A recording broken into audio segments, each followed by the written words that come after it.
Jean Brillman, vous êtes l'auteur de Réconcilier démocratie et gestion, paru dans la collection Questions contemporaines. C'est un livre vérité basé sur les rapports de la haute administration? Oui, c'est un livre qui traite des incompatibilités croissantes entre l'exercice de la démocratie et une gestion sérieuse des finances publiques. Et à cet égard, j'ai été chercher les preuves dans les rapports de la Cour des comptes, du FMI, de l'OCDE, d'Eurostat, de tous les organismes sérieux qui appuient mon texte. Donc, comment est-ce que vous avez fait ça? Vous avez expliqué les raisons techniques? Oui, j'ai d'abord expliqué les raisons technico-économiques de la dérive des finances publiques, des déficits et de l'accumulation des dettes. Parmi ces dérives, il y a le fait que depuis la crise pétrolière de 1974, tous les gouvernements essayent de relancer la croissance par le déficit en réalité. Que la conjoncture soit bonne ou soit mauvaise. Et la dette n'a cessé de croître. Ensuite, on ne choisit pas toujours les bons indicateurs pour médiatiser les phénomènes économiques. Je prends un exemple, le 3% pour stabiliser la dette est une fantaisie inventée sur un coin de table. En réalité, la plupart du temps, quand le déficit est inférieur à 3%, la dette continue de croître. De même, on néglige trop l'exportation dans une économie qui devient mondialisée. Le déficit commercial est quelque chose qui est devenu extrêmement important, qui joue sur la croissance et sur l'emploi.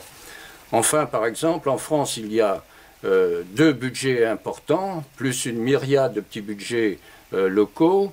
Les deux budgets importants sont ceux de la sécurité sociale, qui est 45% des dépenses, et celui de l'État, à peu près 28% des dépenses. Eh bien, on ne s'y retrouve pas entre ces deux budgets.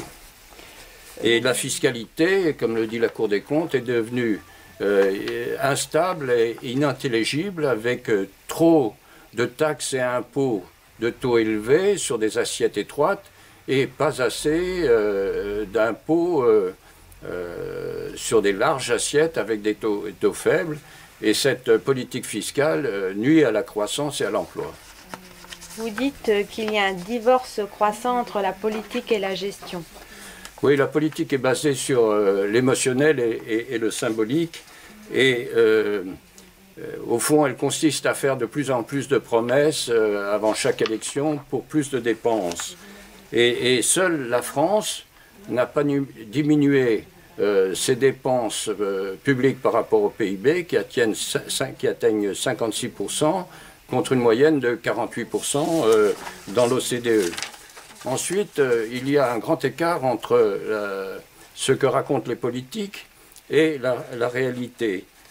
Par exemple, les crédits ne sont pas toujours affectés aux priorités réelles. Ainsi, la France a construit 30 000 ronds-points au cours des 10 dernières années. Elle aurait pu, à la place, construire 150 000 logements sociaux.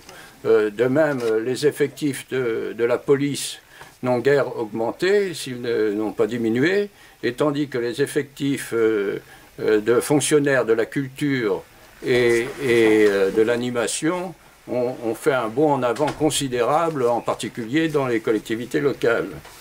Alors, il y a également trop de réglementations et trop de normes. Par exemple, en France, le logement social coûte 30% plus cher qu'en Allemagne à construire à cause des normes.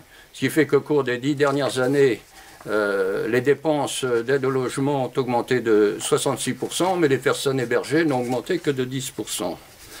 Mais le plus grand handicap de la France, c'est la décentralisation, qui a permis l'embauche de 500 000 fonctionnaires entre 1998 et 2008, avec la constitution de ce qu'on appelle le millefeuille administratif, qui a entraîné une augmentation absolument incontrôlée des impôts locaux.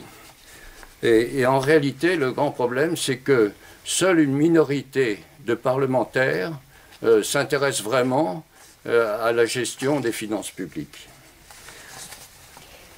D'après vous, quels sont les remèdes incontournables pour revenir à une gestion saine? Alors, il est possible de revenir à une gestion saine en inscrivant d'abord 4 règles dans la Constitution. La règle d'or, naturellement, qui devrait être dans la Constitution au lieu d'être dans une loi organique. Le non-cumul des mandats, qui est absolument essentiel, dont on parle beaucoup. Mais il faudrait mettre un principe de progrès dans la Constitution pour le secteur public. Le progrès constituant à faire mieux et plus pour moins cher. Et il faudrait aussi, pour y arriver, interdire les grèves des agents publics dès lors qu'ils sont fonctionnaires. Ensuite, il faut fusionner les lois de finances et la loi de financement de la sécurité sociale et revenir au principe d'unité et d'université budgétaire qui était un des principes inscrits dans la Constitution.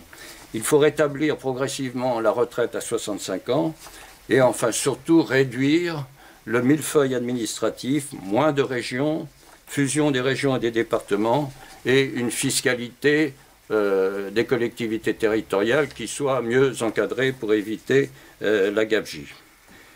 Et le dernier chapitre du livre traite d'un problème qui est totalement d'actualité, comment réduire le déficit sans tuer la croissance. C'est le problème qui se pose aujourd'hui à toute l'Europe. Et dans ce dernier chapitre, je résume les solutions des grands économistes qui ont réfléchi sur le problème.